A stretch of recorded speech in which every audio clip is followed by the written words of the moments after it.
Hi there, Ellwood City fans. This is Ellwood City Sports down here in Orlando, Florida. My name is Brad Windhorst. Dakota Marshall's behind the camera. We're with head coach of Ellwood City Wolverines, Chris Weisz. Chris, last year you guys went 8-11. You made playoffs, lost to a very good East Allegheny team. We know that you're this season coming in, you're looking to build off of it. And for those who are checking at home, it is a tough section title. We don't want to look past Orlando and Florida, but I know there's something that you're kind of harping on the past couple days is when we come back, that Monday-Tuesday game, and we'll talk about it, section play during the year. Your first year was last year, correct? That's maybe my second year last year. Okay, second year last year with Ellwood. This is not your first year coaching, not your second year coaching. You've been doing this for a while. How long, where have you been coaching-wise in the past? So I think it's around 9 years. At first, I was a student teacher at Shenango with Coach Othides there. He hired me on as a junior high head coach. I went to JV and then with varsity. From there, Coach Diesel came in. I was with him at Shenango for 1 year, and then with him at North Catholic for 2 years. The 1 year was canceled because of COVID. Right. Year number 2, I applied for this job, and I got it, so I really never coached at North Catholic. I was there. We never got a full season in with it. Good. Well, we're glad that you're here. Yes. We're glad that you're back here, not only as a coach, you played before, you're also an alumni, and I think you and I graduated in 09. Yes. For those who don't know, yes, we know each other pretty well. Okay, back to Florida. Why Orlando, Florida? You know, we looked at multiple places. There's Myrtle Beach a lot of teams go to, but it's still 45, 50 degrees there, and it rains. This will be my 5th time down in Orlando, Florida for baseball. 4 previous times with Shenango. It's a great location, a lot of great fields, a lot of great competition that seem to get you ready for when you come home. Perfect. And looks are a little bit deceiving. Yes, we have sweatshirts on.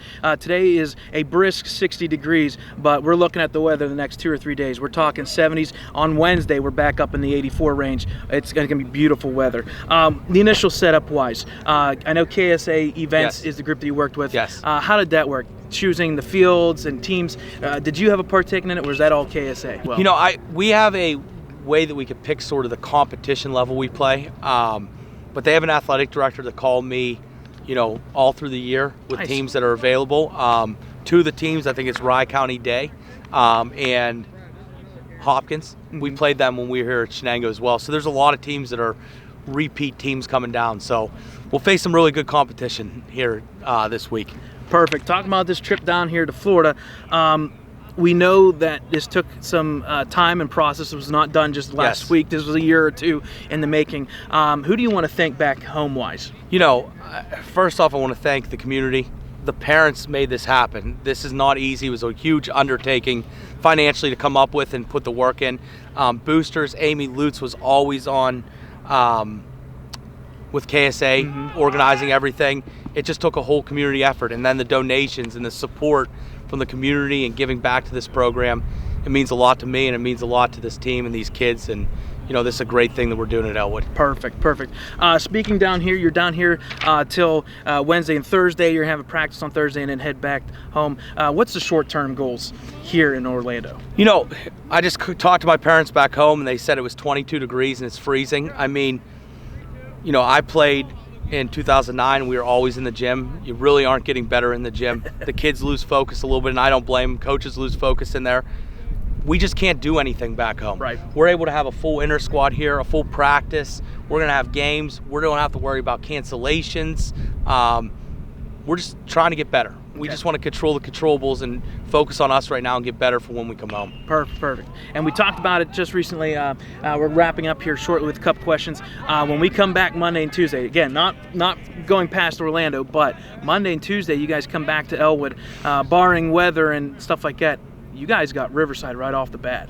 Yeah, that's a tough one. You know, I like to say coming in, the section's probably the best section in 1 through 6A. We agree. You have coaches that have won the highest level. Johnny Calero is well respected around the area. He's going to have his guys ready. Dan's won 6 million games. They're going to be loaded. Honestly, between those 2 teams, you're looking at 1 and 2 in the state. Larry Kelly does a great job at Shenango with those kids. You got Nicky Mariano, who made a Whitfield title run last year with Mohawk, who's going to be good. You know, Quaker Valley is going to be good, a 4A team coming down. And then Beaver Falls is going to get stronger. They have a lot of kids out, and couple Ellwood guys and a guy that I know are coaching the team. They're going to do a great job there. Yeah, and we're talking about a section, folks, they're at our back in Ellwood. If not all, a good portion of them have been in the playoffs in the past 2 or 3 years, so really good. And we agree with you, Coach. Yeah. That section's by far the best. Last question here, wrapping up here, as you guys have simulated practice in the backfield, Yes. and I know teams are starting to come in to take their slot. Last thing we want to say, is there anybody you want to do shout out at home, or anybody you want to thank personally, or a little thing for Ellwood City fans back home? Yeah, listen, first and foremost, from basketball last year and the 2 years ago to now, the support, the community for me, the support of the parents. I can't do this without support of parents. You can't. It's not an easy job for a lot of people. This is a privilege to coach here. It's a privilege to work with these kids and the parents. And I have to give a shout out to my wife Gabby and my son Grayson and Gino back home. I miss you. Without them, I can't do this. Right. Without her support, I can't do Absolutely. this, and I get the support every day at home to come work with these kids, and hopefully one day someone puts this time in with my kids coming up through the system. Right, and tradition starts here. We talk about a family engagement, and you can see, folks, there's a lot of parts that came into play to make this happen. Folks, once again, head coach Chris Weisz for Ellwood City Wolverines. Next game will be, or our first live game here down in Orlando will be Monday. Both teams play Hopkins Hilltoppers from New Haven, Connecticut. For Ellwood City Sports, I'm Brad Windhorse. Let's go blue.